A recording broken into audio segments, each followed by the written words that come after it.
Steve Novick has been here before. He was a Portland City Commissioner from 2013 to 2017, and now he's back on the newly configured Portland City Council after being elected as one of 3 councilors in the newly formed District 3. So how different will it be for Steve Novick this time, and what does he hope to accomplish as one of 12? Portland's District 3 is essentially inner southeast Portland, including the Woodstock and Hawthorne neighborhoods. An environmental lawyer by trade, Novick has practiced at the federal and state Justice Department levels. Steve Novick, welcome back to Eye on Northwest Politics, and congratulations. Thank you. What are your major priorities, first within your district and for the city as a whole? For the I think the priorities of people in the district are pretty similar to the priorities of people around the city. Everybody's concerned about homelessness. Everybody's concerned about public safety. I'll give you one hyper-specific thing that's on my agenda is that there's a proposal for bus rapid transit on 82nd Avenue, which it's now the most frequently used bus line, and this would make it more reliable and more frequent.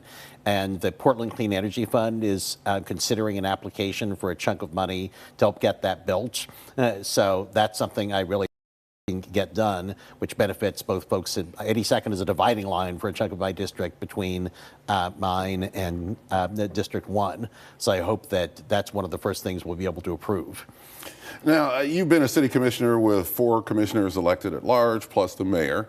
And now you're a city councilor, one of 12 elected by district. So how different do you expect the workings of City Hall to be under this new system?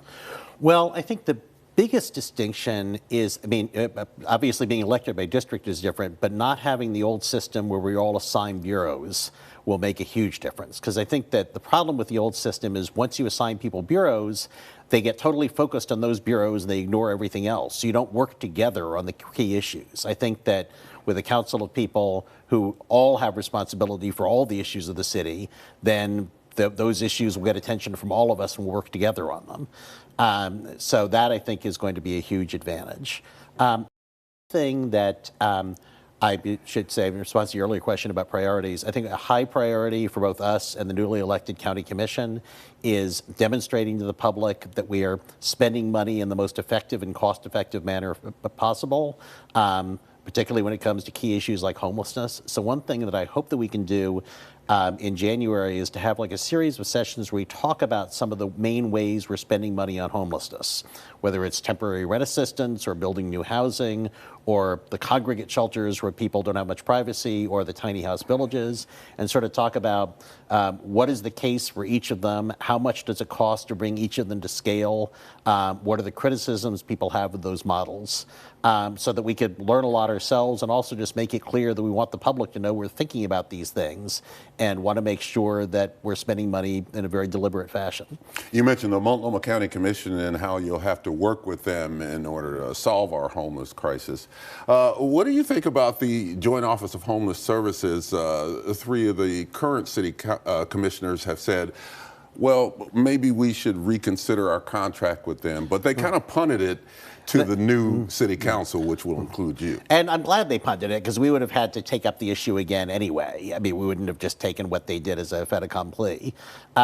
I think that ties into how, the city provides a rather small fraction of the money in the joint office, but I don't think we should be putting in money unless we think that it's part of a reasoned strategy. So that's one of the reasons I would like to have these early discussions about how the joint office spends its money, so that we can get a better sense of whether continuing to be part of the joint office is a good idea, which I tend to think is probably the better thing, or whether we should go off on our own. Like the mayor-elect has said that he could end homelessness with $25 million investment in new shelters, even without help from the county. Yeah, it's Mayor-elect Keith Wilson, who we had on this program last week. Yes. Yeah, and if that's possible, that's great. We'd want to hear more about it. Haven't met with him yet. Want to hear more about that discussion. But I think that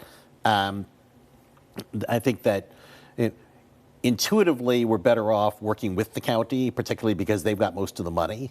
But if we become convinced that we're better off doing something on our own, that has to be considered.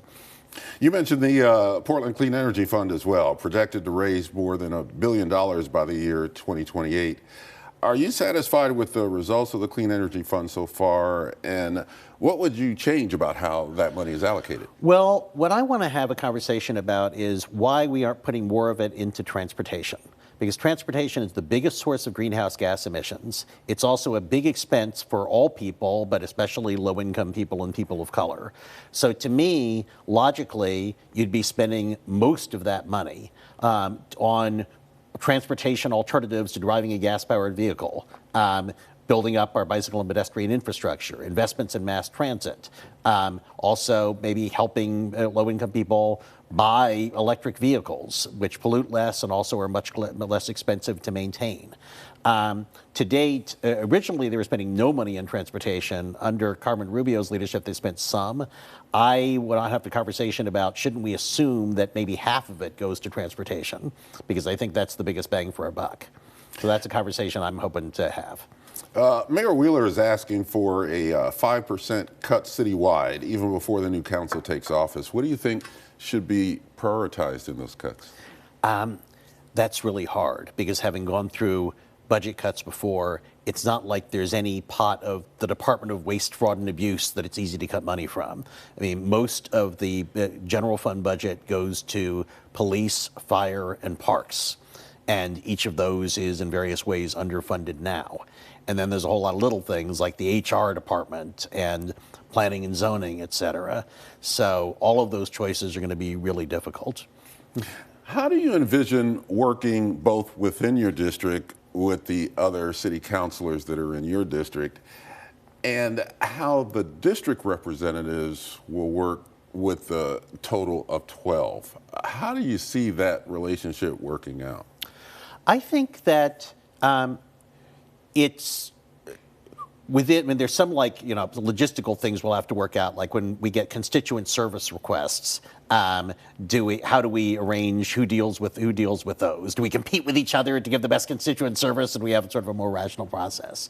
I think that, again, I think that people's concerns around the city tend to be similar, but like Julia Brim-Edwards, who's my county commissioner, has pointed out that there's a fentanyl crisis, and there's a lot of attention to fentanyl overdoses downtown, but she said that there's also fentanyl overdoses in our district. So when you declare an emergency, fentanyl emergency, you should be addressing the issues around the city, not just downtown.